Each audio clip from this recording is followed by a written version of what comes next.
I'm here with Ralph Blumenthal, the legendary New York Times reporter who broke both bombshell reports in late 2017 for the New York Times about the military's encounter with UFOs. Ralph had a 45-year staff career with the New York Times, he continues to contribute to the Times, and he's the author of the upcoming biography of John Mack, The Believer, Alien Encounters, Hard Science, and the Passion of John Mack. Ralph, welcome to the show. Thank you, Brian.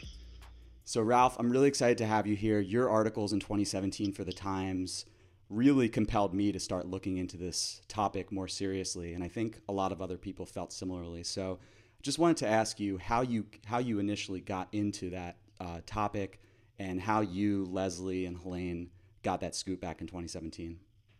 Well, I had been working on the John Mack book for really quite some time.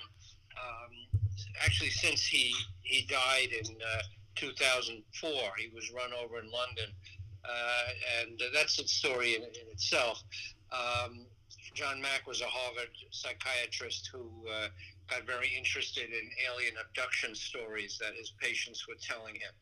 Anyway, so I've been interested in this topic for a long time, and in October of 2017, Leslie Kane, a good friend of mine, who's really the dean of UFO reporting, she wrote a book on UFOs based on pilots and heads of state and generals in a lot of countries in Europe who have done better than we on UFO investigations. Anyway, she and I have been friends for a long time, and she got a tip that a meeting was going to be going on in Washington with a Defense Department figure and some other people, and attended that meeting. When she came back, she told me what had happened, and we brought the story to the Times. I mean, that's the short version. What happened at that meeting she went to is really what started us off on our reporting. It was attended by Lou Elizondo, who was the head of a program called ATIP, and some other figures who were involved in UFO investigations. And he told Leslie that he had just submitted his resignation to the Pentagon because he was not happy with the support he was not getting for his UFO investigations. So that was the first indication that the government had a secret UFO program after years of denying that they were interested in that. After Project Blue Book and a whole bunch of other reports and government investigations going back to the 50s, the government in basically 1969 said it was out of that business. It wasn't going into UFO investigations at all anymore because there wasn't really anything to them, which of course is not true. But now we found out that there was a program which had been active since about 2007 till 2017, when we heard that Lou Elizondo had resigned from it. The Pentagon later said that the program had been discontinued some years before, but we had reason to doubt that. Anyway, that was the start of our reporting, right. And it went on from there. So in one of those initial stories that I think it was Leslie Keane's first story for the Times that she broke with you, correct me if I'm wrong, but this was Glowing Auras and Black Money, the Pentagon's mysterious UFO program. And in this, you guys discuss the $22 million program, the ATIP program that you mentioned, that came out of the $600 billion Defense Department budget, the massive budget. So really a needle in the haystack that you guys were able to find. You mentioned in the article that this money, this funding for this ATIP program was almost impossible to find, and that's exactly how the Pentagon wanted it. So can you talk a little bit more about that and sort of the funding that this program got and how that was so difficult to find? In the reporting we did after Leslie Kane came back with that information, showed that the money was put together, let's say, by Harry Reid, then the Senate Majority Leader, who was also very interested in UFOs. He had a constituent named Robert Bigelow, and Bob Bigelow, who was a aerospace entrepreneur and a billionaire in the hotel business, had also done groundbreaking research in UFOs. Anyway, Harry Reid put together funding for this ATIP program, and it was a drop in the bucket, as you say, a very small amount compared to the Pentagon budget, and it was very well hidden because there are a lot of black items, we call them, in the defense budget that are not meant to be found. They're meant to be secret. And this was one of them. So it was $22 million, but it was enough to keep Louis Elizondo going. And among the things that office did was examine some videos that were made by pilots off the Nimitz, later the Theodore Roosevelt, that showed encounters with anomalous objects, shall we say. One of the things that the ATIP program did was study videos that were taken by fighter pilots off the carrier Nimitz and also later the Theodore Roosevelt that recorded encounters with anomalous objects. And those videos, by the way, have been the most watched videos that the Times has probably ever put up. So they created a lot of interest among readers, and they created a lot of interest at the time among UFO investigators in the Pentagon. There's one called the Gimbal video, and there's one, the other's the FLIR, and I believe the one you're talking, FLIR stands for the this camera system that records, jet aircraft, imaging system that records these videos. Anyway, you hear the voices of pilots talking about how excited they were to see this object, which was accelerating like nothing they'd ever seen before, and sort of zooming out of sight. And it's the excitement in their voices that makes the video really so authentic. You can't see very much on it, which is always the problem with these videos. Even UFO photos are often less than optimal, and when they're too clear, sometimes they're hoaxes. But anyway, and then one of the videos shows this looks like a spinning top or a gyroscope, and they're watching it turn, the pilots, and they're excited over that image. The thing is way off in the distance, but they see it kind of spinning and turning, and they're speculating, they're wondering what it is. So, as I said, it's the excitement in their voices that betray the mystery of the encounter. Right. Do you have any idea why those three videos specifically? Why were those the ones that made it out? Well, that's an interesting question. The Defense Department just recently in April confirmed that they were authentic, which we knew all along because we wouldn't have published them in the New York Times if we had any doubts about their authenticity, but the government finally got around to declaring them authentic. Lou Elizondo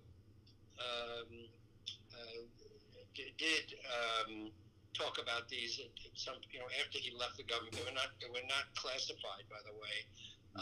We have never dealt with illegally obtained information, that is to say, classified information that is not supposed to be public. We've been very careful about only dealing with unclassified information. But these three videos were approved for public release, and I don't want to go into a lot of details about, or any details, in fact, on how we got them, because that goes into, the nature of our reporting, and that process is so, which we don't really talk about how we get certain information. But we did get access to these 3 videos. There are others, I'm sure, many others that are classified, that have not been released. But these were approved for a public release, but they weren't put out by the Defense Department in a way that everybody got them at the same time. We were able to get them and put them out, and that's why it was such a sensation. We talked to the crew members of the Nimitz afterwards at quite some length, and I believe they were referring to a computer screen that they were looking at that showed a whole bunch of objects, 100 or so, I guess we were told, and that I don't know, it didn't show up on the video that was released, or it wasn't clear on that video that there were these hundred of other objects, the whole fleet of them. But there may have been more to that video than the fragment that was released. That's absolutely true. Right. You were able to interview Commander David Fravor, right, in 2017? Members of our group, or 3 of us. I personally didn't interview Fravor. I think Helene Cooper, who was our Pentagon correspondent, was the first one who talked to him. But, not to pat ourselves too much on the back, but our ability to find and get these pilots to talk to us, I think, is a major part of why the story had the traction it did. Again, we only dealt with things we could verify and prove, and on the record.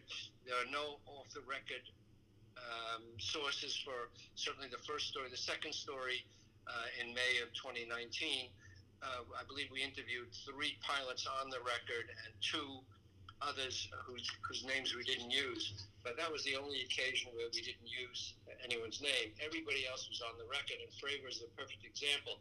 He was a jet pilot who encountered one of these objects and actually witnessed one of these things either emerge from the water or operate just under the water. It wasn't clear, but he was in his jet above the water, and he was watching this churning in the water below, and this object that he'd been following was hovering above it. Very mysterious episode that suggests these objects can function underwater as well as in the atmosphere. Anyway, so getting Fravor for the first time on the record talking about this at a time when many of the pilots were afraid of retaliation if they came out publicly. They were afraid for their careers, etc. I think was a real coup. And Dave Fravor was very courageous and a very good trained, the best trained observer you could imagine. Benefit of hundreds of millions of dollars of training. So he was a trained observer. So people like that, when they say they've seen these objects, come with tremendous credibility. Anyway, Fravor is a real hero.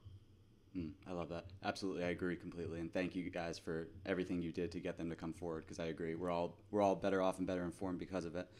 And then, he gave out, he did many interviews since then, and I think other people also encountered his, they benefited from his insights or so, but we were the first to get him on the record. And did you speak, or did anyone from your team speak with any of the people aboard the Hawkeye who were involved in that Nimitz strike group, or anyone else aside from Commander Fravor involved in that incident in 2004? We interviewed people who were in touch with the people in the Hawkeye. We interviewed crew members from the Nimitz, not all of which, I should tell you, made it into our reporting. Again, it was a very selective job of boiling down the information we had and putting it in a form. The Times didn't have unlimited space. They gave it a lot of space, but at some point we had to limit our reporting to the space we had. So we did a lot more interviewing than really appeared in in print or even on the internet.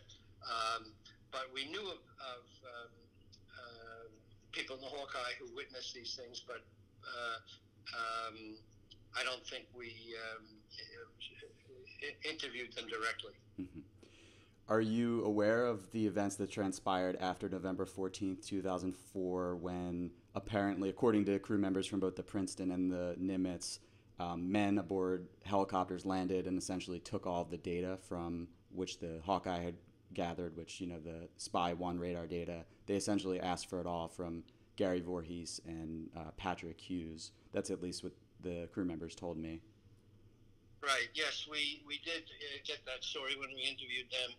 Again, there wasn't an opportunity to go into all that. It's a very strange episode. We don't know what it means. It could suggest that somebody was aware of some entity or office or agency was aware of these encounters and wanted to preserve the record, or that they were equally puzzled and wanted to see for themselves. It was really never clear, what that signified, and that was one of the reasons we didn't really go into it. We couldn't make much of it. Right. In your most recent article, which actually just broke about a week ago, May 2020, this is about some of the more recent hazard reports that emerged on the East Coast. I was wondering if you could talk a bit about this, because in the article you mentioned that these pilots started noticing the objects after their 1980s era radar was upgraded, and as one jet after another got this new radar, it seemed that they started to pick up more of these unexplained objects. Similar thing happened in 2004 on the Nimitz, when the systems had just been recently upgraded. Spy 1 had just been recently upgraded, and a lot of the crew members there believe that it might have been these upgrades that allowed them to see things that might have already been there before. Right. Well, after we had interviewed crew members and pilots, and we got these reports of the encounters, again, we were looking for ways to document and authenticate the stories. So we got the idea of submitting a Freedom of Information request to the Navy. We'd heard that some of the pilots filed safety reports afterwards. In other words, they were concerned enough about the encounters that they actually filed safety reports of close encounters, near misses, near collisions with these objects. So we thought, well, maybe these reports are producible under the Freedom of Information Act. So we did. Through the Washington Bureau of the New York Times, we submitted an official request to the Navy for these reports to see, first of all, if they existed, to see if we could, again, verify the accounts of the pilots, because we're always looking for ways to authenticate all the information we're given. Unlike maybe some other news organizations or blogs that just go with an account, we are held to a very high standard at the New York Times, which is why it takes so long to get these stories into the New York Times.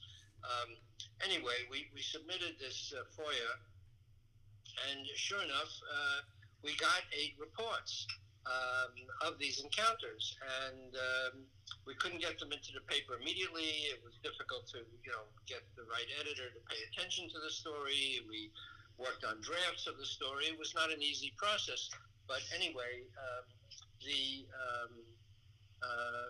hazard reports, safety reports, were very interesting because they confirmed, again, the accounts of the pilots. So here was an official record of these encounters and what the pilots saw. And sometimes, actually, the official record of the hazard report doesn't jive 100% with what the pilot said, because it went from the pilot to a safety officer, or even perhaps another step, but somebody else wrote up the account that then went to the Navy. So there was sometimes some slippage, and sometimes there was some interest perhaps in downplaying or softening the account to make it appear more palatable, because the pilot accounts were so bizarre that maybe the safety officers felt they wouldn't be believed, or that they didn't fit properly into Navy jargon.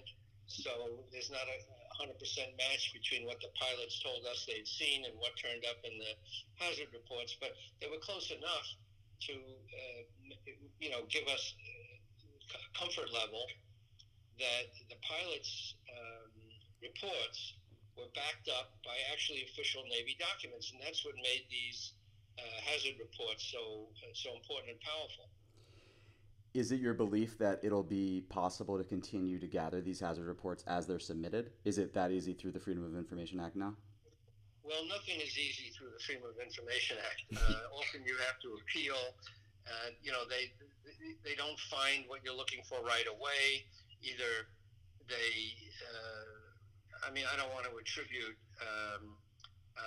obstruction to the Navy, but sometimes they don't act on your request very quickly or very thoroughly, let's say. Sure. So you have to go back and renew the request or appeal. If they say they haven't found anything, you have to appeal it, and then they look again, and often then they find what you're looking for. So the most recent report we got out of the 8 cited an event in February of 2019, which is fairly recently. It turned out to be apparently a weather balloon that turned up where no object was supposed to be in the airspace. See, that's what makes these hazard reports so interesting, that when the Navy conducts maneuvers, and most of these were off the coast of Virginia, they make sure that the airspace is cleared. They don't want, commercial aircraft or other, Navy or Air Force aircraft to be in that area, because there's obviously a chance for an accident. So they picked sectors of the sky that have been cleared, pre-cleared, so there's nothing else going on there. And then when something else turns up, it's immediately, suspect. It could be, foreign adversary trying to monitor us, our maneuvers. It could be anything. Could be an error, a commercial plane wandering into that airspace. So they're very sensitive to that. So there was not supposed to be anything there. Well, a weather balloon turned up, I believe, at 12,000 feet, a red weather balloon that wasn't supposed to be there. Now, was it released in error? Was it not a weather balloon? As often happens in these UFO stories, they attribute a lot to weather balloons. When it turns out to be, unidentified objects, anomalous aircraft. So to answer your question directly, yes, I think there are probably other reports that have been prepared since then, and they're probably worth getting. Right. It is fascinating, though, that you mentioned 3 of these incidents occurred within exclusive use airspace, so no other aircraft are authorized to fly there. It's definitely a concerning idea if you're a pilot or a passenger on a flight. And to your point about the weather balloon, it's interesting. When I read the article, when I got to that final paragraph and I read it was a weather balloon, it's almost a letdown, right, for someone who's looking at this as someone who's open to both explanations, whether it's prosaic, whether it's unidentified, and whether it's unidentified means we don't know what it is. It doesn't mean it's extraterrestrial. But is it important for someone who's trying to have this stuff taken seriously through a publication like the New York Times, is it important to include a skeptic's perspective in your articles and to try to make these things as balanced as they can be without bias? Absolutely. For example, we've been very careful in our reporting not to, jump to conclusions. We're often asked, well, doesn't this point to an extraterrestrial presence? And, the answer is, we don't know. It could be anything. But we stay completely clear of drawing conclusions. I think at this point it's very important just to compile the evidence and see where the evidence takes us.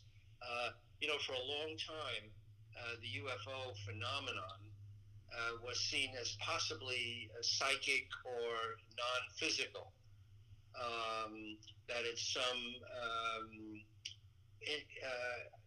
insubstantial, ghostly presence that is not physically measurable or detectable.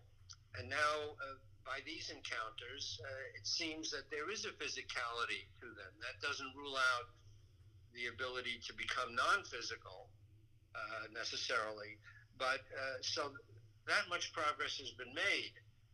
We can say that because of the observations by the Navy and the video images and the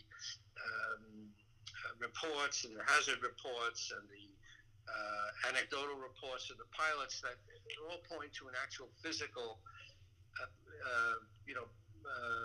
presence of these objects. So that's already some progress from the days when people didn't know whether they were just visions or psychic manifestations or whatever. But to go to the next step and say, well, there's spacecraft from another civilization and they're manned by aliens or so, we're very careful not to go there. Right. I think this is a good segue into John Mack, because I know you're writing a book on him right now. I believe the first biography to come out about the Pulitzer Prize winning John Mack. Yeah, he was a very eminent psychiatrist at Harvard who, as you mentioned, Brian, had won a Pulitzer Prize with a biography of Lawrence of Arabia. So he was a serious scholar and very eminent in his field. And he came across accounts of people, ordinary people, who had had these memories, apparent memories, or at least they were convinced they were memories, of being accosted by alien beings, often in relation to UFO, to spacecraft.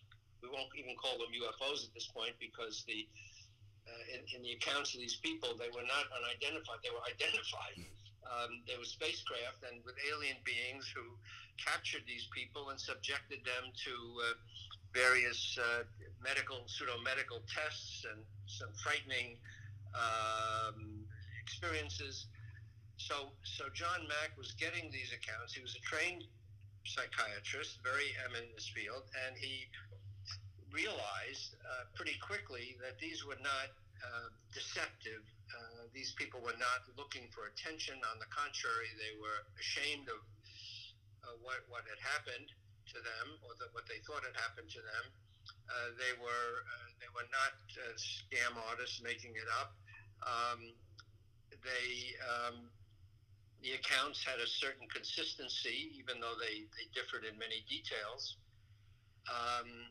So anyway, he was intrigued by these, and when he started doing his research, he found that even children as young as 2 had these stories of being taken up, beamed up to spacecraft and encountering aliens, etc.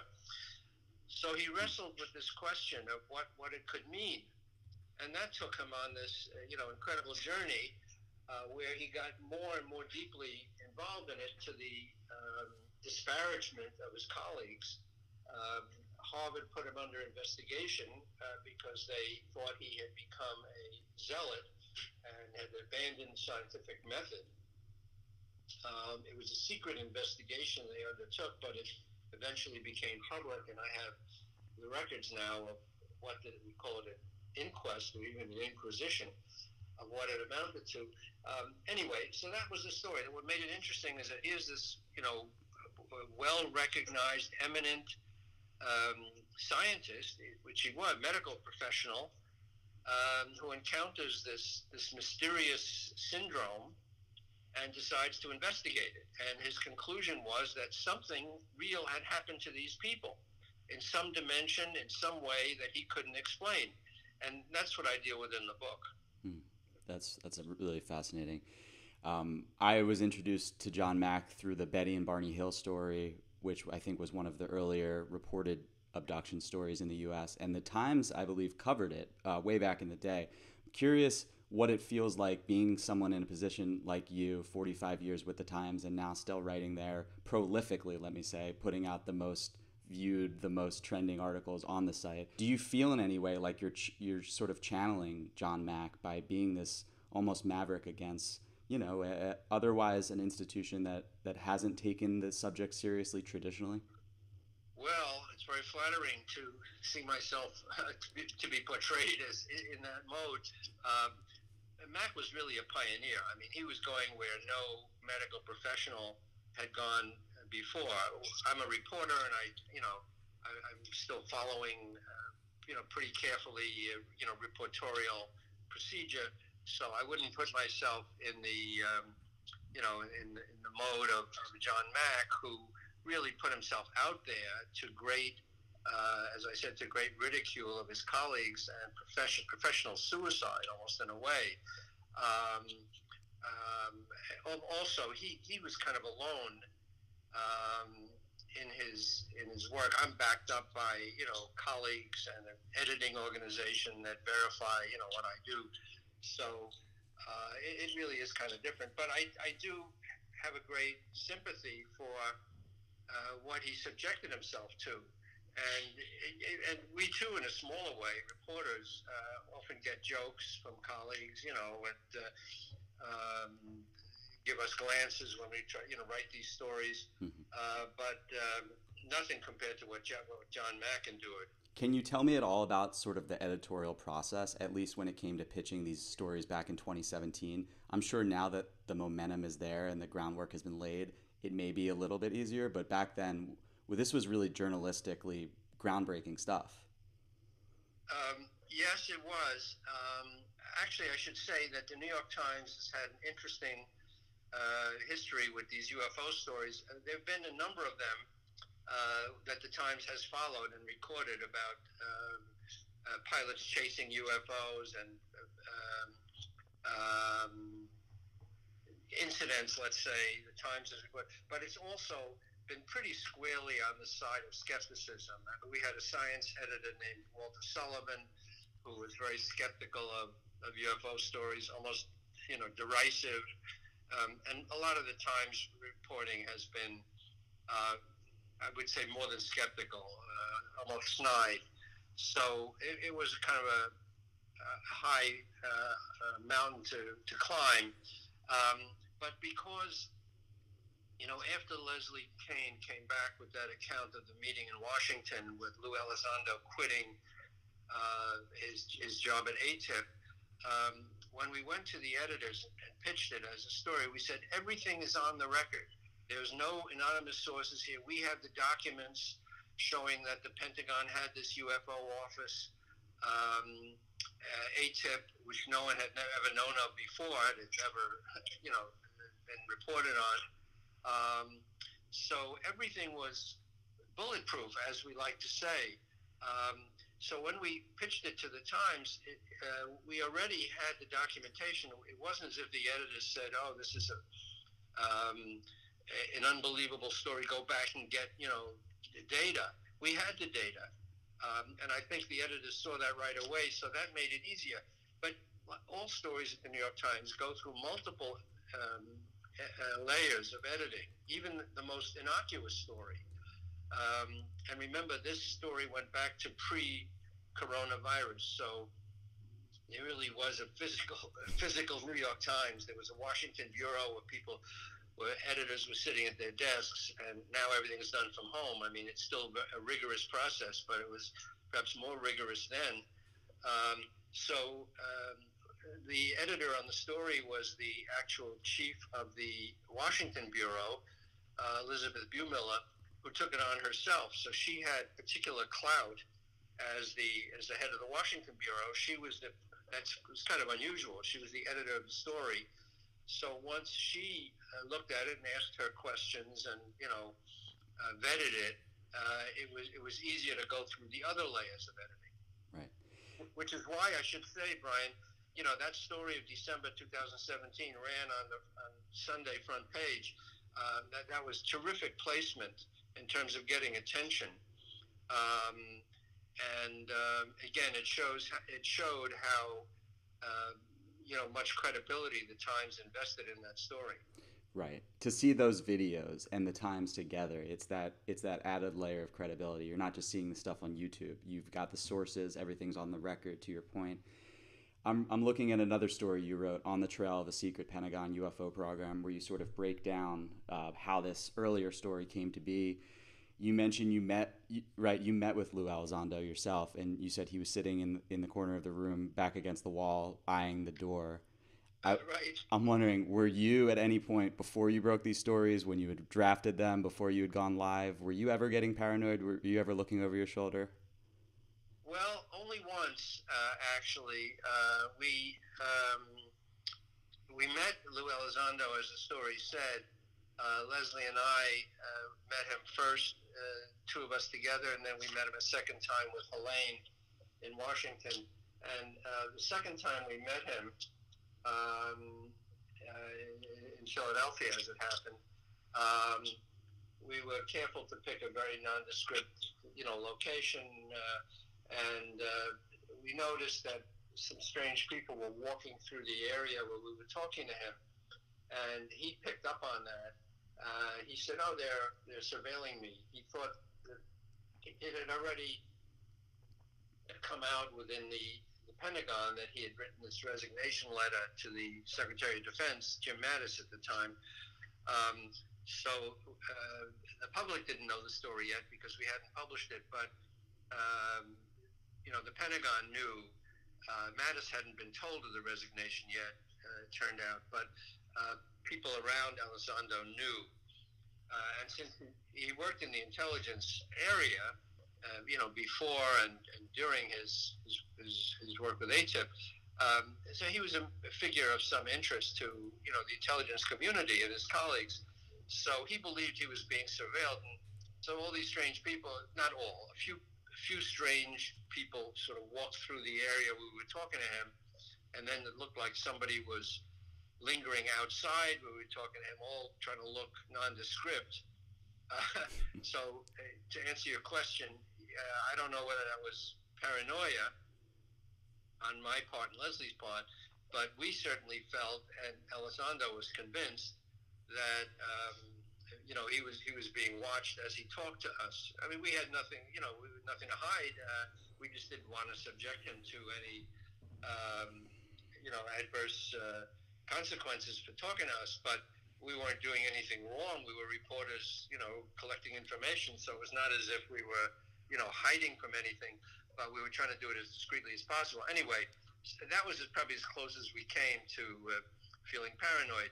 Later, when all three of us, Helene and Leslie and I, met Elizondo, we met at a place in Washington where Elizondo positioned himself with a view out. We were at a banquet looking in on him, and he was with his back to the wall looking out, so he could sort of keep an eye on anybody else who was in his field of vision.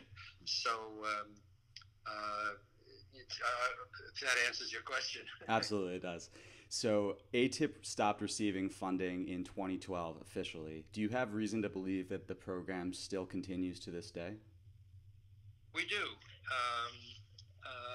It may not be called ATIP, but the comment we got from the Defense Department for the story, the official comment, was that the funding that Harry Reid had arranged, the $22 million, dried up, which we knew, we kind of heard. But the Defense Department said the program has been discontinued. We had reason to believe from our sources that it was continuing, even though, as I said, the money, the original appropriation ran out. There are ways in the Pentagon, as you can imagine, of accessing other funds and operating under other authorizations that are not fully transparent. But it doesn't mean that an office has to shut down. So we are reasonably convinced, based on talking to our sources, that the program is continuing, that the government is still interested in these encounters. Are there any encounters historically, looking back prior to 2004, that you investigated as part of these stories? You mentioned that you filtered through a lot before you ultimately pieced together those stories. I'm curious. I think David Fravor went on the Joe Rogan podcast, and he talked about an incident where a Navy pilot, I think, encountered something in the water, a big object that submerged in the water, unidentified submerged objects, anything like that. Did those come up in your encounters? Right. Well, we knew about that one from Fravor, but the answer to your question is that there is a vast history of encounters that we have studied, that Leslie has written about, that I have read about, going back, actually going back hundreds, thousands of years of stories of encounters with strange objects. So, we didn't come to this, completely fresh, thinking that this is the first time we ever heard of this. There is a rich history of, of UFO literature, and I'm not talking about science fiction. I'm talking about documented encounters with unexplained aerial phenomena that go back, as I said, sometimes to ancient times, but even in our era, many thousands of stories, which again give it a kind of a heft. This subject. It's not something that burst on the scene suddenly with Lou Elizondo. You mentioned the Betty and Barney Hill case in 1961. A New Hampshire couple came out. I mean, they didn't volunteer the story. It leaked out in a strange way. But there was a very good book written about it later. The story was that they had, driving in their car, been accosted by this UFO and these beings that abducted them and subjected them to all kinds of peculiar procedures, and they didn't remember it till later. They were psychoanalyzed, and it came out through hypnotic sessions. I mean, there's a long history to this. So, the literature of this field is replete with stories, some of which are more credible than others. I'm not saying everything has to be taken as gospel truth, but you look at the weight of all these stories and these documented encounters. You have to say, well, there's really something to study here. It's a serious issue. There's a lot of information out there that has to be evaluated. Yep, reading your most recent story about the hazard reports, you could almost come away concluding that, hey, maybe these are commercial drones, right? Maybe someone's just flying something in restricted airspace. But these have been reported from Commander Fravor's, which was 16 years ago, to your point, to the early 60s and before. So it gets to a point where if you're trying to look at Occam's razor and be rational about the topic, once you look at the breadth of the evidence, it's hard to imagine this is some top secret military project. Well, that's right. I mean, that always has to be kept in mind. Perhaps this is, enemy technology or adversarial technology that China or Iran or Russia are head bus, and they're sending up these drones that, are cited by our jet pilots as unknown. But first of all, the pilots who are all trained in the latest technology all say, and I can't emphasize this enough, that they are not aware of any current technology with these aerodynamic properties. The ability to stop on a dime, to accelerate to unimaginable speed, to appear and disappear. I mean, all these things that they've noticed. Could an adversary be doing it? Of course, anything is possible. Is it likely? No one has ever heard of it. No one can imagine that somebody has advanced, some earthly power has advanced to that ability. Secondly, if you believe that perhaps this drone technology has progressed to the point where an adversary has perfected it to the point where they can, deceive our pilots, it's hard to imagine that this existed in the 40s and 50s when these accounts were also being produced. So you have to explain those encounters too. Before there were even jets, before there were certainly the military advances that we have today. So anyway, there's a lot of questions, and most people we've talked to say they're not aware of any earthly power that can produce aircraft like this. Why, in your opinion, is the DoD just now officially releasing those videos when they've been out for the last 3 years? Um, well, first of all, I don't think they decided 3 years ago, let's release these. There was a chain of circumstances that, um, led to our getting a hold of them, let's say. So I think, it would be a mistake to think that this is all part of some conspiratorial plan I know that there are conspiracists out there who think this is all, part of some plan that maybe the New York Times has been being used to, dribble out this information. That's not my experience. We've had to fight for this information, and no one is dribbling it out to us. So I don't think there's any big plan. I think that more and more, perhaps, there are forces that are pressing for disclosure, and that is sort of producing maybe more willingness to confront this issue. I think there is a feeling of more openness now. I mean, the Navy, put out new procedures for reporting UFOs. About 2 years ago, the Navy said, now we are encouraging our pilots to come forward. So little by little, yeah, they are more forthcoming. Why that is, it's hard to say. It might be just the pressure of more reporting and more information coming out is pushing it. But I don't think it's part of a grand secret plan to prepare the world for the aliens. I just don't think so.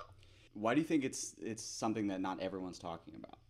This wasn't your beat, right? You had covered for decades other subjects entirely, but I imagine once you came across this, you were compelled to come forward with it. I'm curious, given how much traction it did get, why do you think it's not something that all lawmakers are talking about? Are you aware of any briefings? I just feel like there's a disconnect in certain ways between the intelligence communities, the military, the Pentagon, the Navy, and the lawmakers that could be acting on this to make our airspace more safe. Well, I mean, there's still a ridicule factor here. With all the good reporting that that we've done, that others have done, I think that there's still a woo-woo factor to this whole field. That politicians, particularly, are wary of being ridiculed. John Mack was certainly subject to that. So I think that's the problem. That first of all, it's been so much a part of the entertainment world, popular fiction. That fiction gets merged with with hard reporting, and people don't often separate the two. They associate the UFO story with popular entertainment. But I mean, that's it. Basically, it's the ridicule factor that is still with us. That anybody venturing into this field has to be prepared to be made fun of. Politicians weaponize it against their enemies. If a politician were to come forward like Jimmy Carter did and said he had a sighting, he's dismissed as a little bit nuts. So that's a big part of it. Right. Do you think that the president, someone at the executive level, even is privy to this type of information that we're talking about that you had to request through the Freedom of Information Act? Well, your logic would suggest, of course, the president is privy to anything in the Pentagon. He's the commander-in-chief. But I think that's not necessarily true. I think some of this information is very highly compartmentalized. And I don't want to go too deeply into this, but I think it's still, information is being held very carefully in certain offices. Certainly ATIP was highly secretive, didn't come out till, it was operating, it was funded by, we know, in 2007 by Harry Reid, but its origins lie before 2007. It's been in the government, embedded, in the government in some form or other before that time. So it is, very carefully held, this information. So I don't think it's easily accessible, even by presidents. Right. When a movie is made about this entire thing, who would you want to play you? I don't know. I haven't thought about that. I can't play myself. Yeah, you could. You definitely could. You've got a good New York accent. Right.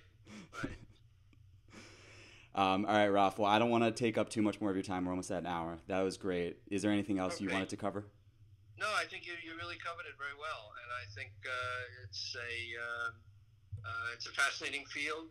There's a lot of good reporting out there. Much more remains to be done, but I think the important thing is to always really keep high standards in the reporting, and not to report rumors. I mean, the difference between the New York Times stories and what you find on the internet, I